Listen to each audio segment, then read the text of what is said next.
सिंह राशि वाले समझ लें कि जब भी मुश्किल भरा दौर हो तो जिंदगी में अस्थिरता आ जाती है और अस्थिरता का बुरा असर आपके काम और कारोबार पर पड़ता है। इस समय इसी चीज से बचने की भी जरूरत है। क्या करना चाहिए इस समय में? काम और कारोबार के प्रति आपकी लगन अच्छी है और ये सबसे बड़ा आशीर्वाद है। इसके चलते आप अपनी मेहनत को और बढ़ा सकते हैं और विश्वास कीजिए जिंदगी में मेहनत ही काम करती है, जिसका अच्छा असर आपको जिंदगी में दूर तक नजर भी आता है। क्या ना करें इस समय में? तकदीर को कोसते ना चले जाएं, क्योंकि ऐसा करने से आपकी प्रेरणा कम हो सकती है। अपने असंतोष को इतना भी ना बढ़ाएं कि जो कुछ ठीक भी हो वो भी हल्का लगना शुरू हो जाए। रिश्तों से जुड़े हालात मिले जुले हैं। आपको अपनों का सहयोग भी मिल रहा है, पर बहुत सारी आलोचना भी झेलनी पड़ रही है। किसी प्यार के रिश्ते को संभालने में वक्त लग सकता है और अपने जीवन साथी के साथ भी मनमुटाव हो सकता है। कन्या राशि वालों की अपनी मेहनत से आर्थिक स्थिति बेहतर हो रही है, पर बहुत जल्द आपके लिए अनुकूल हालात भी बन रहे हैं।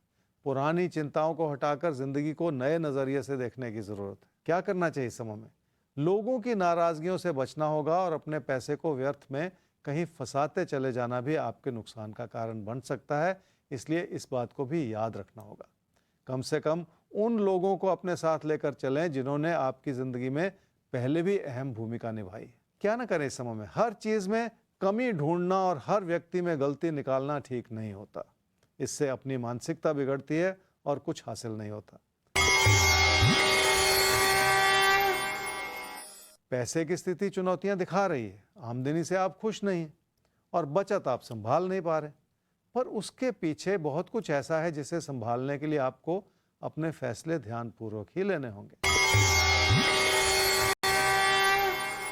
पढ़ाई की दिशा में मेहनत की जा सकती है और आपके अंदर वो सारी क्षमता है जिसके चलते आप किसी भी प्रतियोगिता में सफलता प्राप्त कर सकें।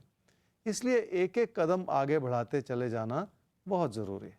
और यही सबसे ज़रूरी होता है, एक एक कदम आगे बढ़ाना, क्योंकि यही जो छोटे छोटे कदम हैं ये बड़े इंपॉर्टेंट हो जाते हैं। तो कभी कभी जायंट लीप यानी लंबी छलांग मारने से बेहतर होता है एक एक कदम मजबूती से आगे बढ़ाना। कहते भी हैं कि अनिर्णय की स्थिति में दौड़ने से अच्छा है निश्चित और निर्णय लेकर एक एक कदम आगे बढ़ना। तो आप यूं ही आगे बढ़ते रहिए, इस सफ़र में मंजिल तक आप पहुंचेंगे और हम सब मिलकर ये देखेंगे। हमें आगे बढ़ना है और अब बात करनी है अगले सवाल की। अगला सवाल गोविंद पुरोहित जी आपने पूछा है अपनी बेटी के लिए। 2/5/1977 11 बजे सुबह जन्म हुआ है, भीलवाड़ा राजस्थान। ओहो, 2009 में आपकी बेटी का तलाक हो गया था और शादी सिर्फ 3 महीने ही चली। उसके बाद से आपने बहुत कोशिश की लेकिन कहीं शादी तय नहीं हो पाई। अब जाहिर है आप परेशान हो रहे होंगे उनके जीवन को लेकर। देखते हैं ज्योतिष गुरु क्या बताते हैं। तो ज्योतिष गुरु, ये कुंडली अब आपके सामने है, इसको देखते हुए आपको क्या लगता है कि दूसरी शादी का क्या योग है, या ये कुंडली कहती क्या है शादी के मामले में? गोविंद जी, आपने अपनी बेटी के बारे में पूछा, उसकी शादी के बारे में।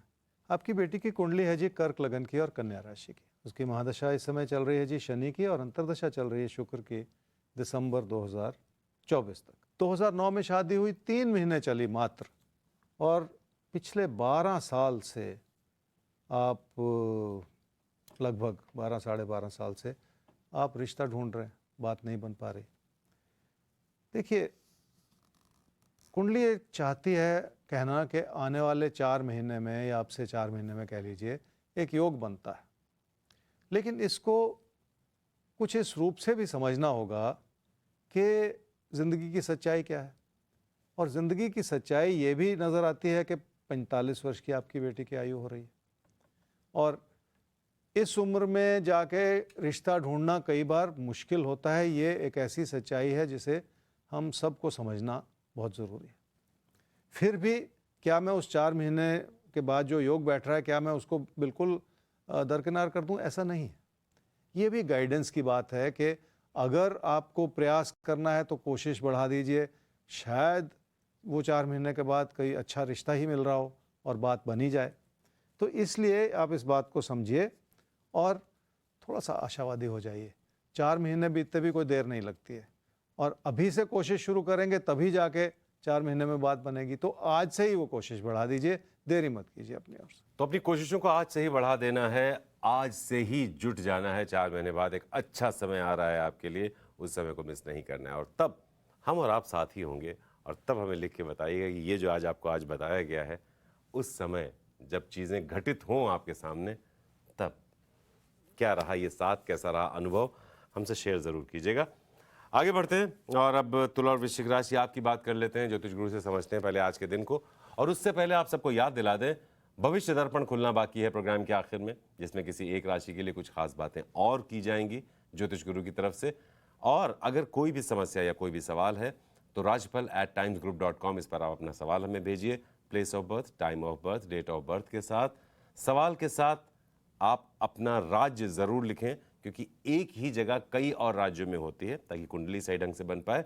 और जब आप सवाल भेजें तो सवाल के साथ साथ थोड़ा सा बैकग्राउंडर भी भेजें। सवाल थोड़ा स्पेसिफिक पूछें, थोड़ा सा अपने बारे में बताएं, ताकि आपकी कुंडली का आकलन बेहतर ढंग से हो पाए, आप तक आपकी समस्या का समाधान पहुंच पाए। अभी तुला और वृश्चिक, आज के लिए क्या है दिन, कैसा है दिन, क्या करें, क्या बिल्कुल ना करें आप?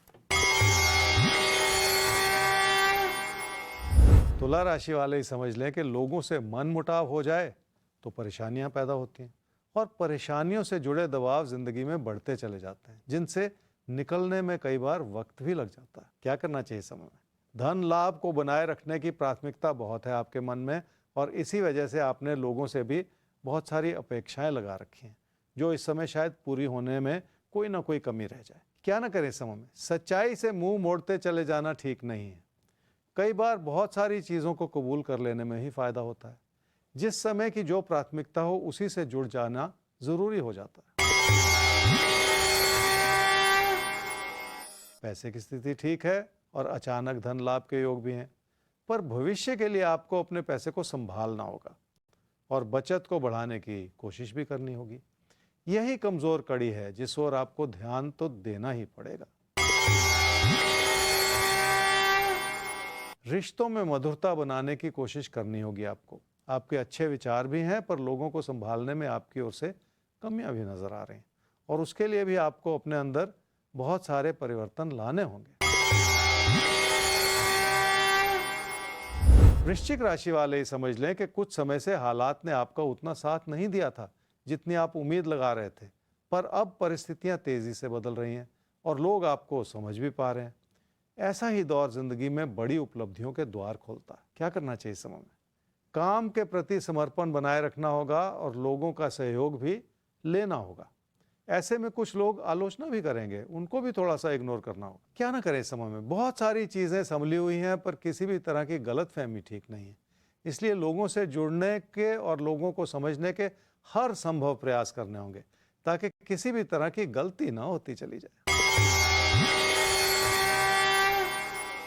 काम और कारोबार में आपको किसी भी तरह का परिवर्तन बिल्कुल नहीं करना है, चाहे कोई चीज बुरी लग रही हो या कोई चीज अच्छी लग रही हो। आपको यथास्थिति बनाए रखनी है, क्योंकि इस समय की यही प्राथमिकता भी है। तो आइए आगे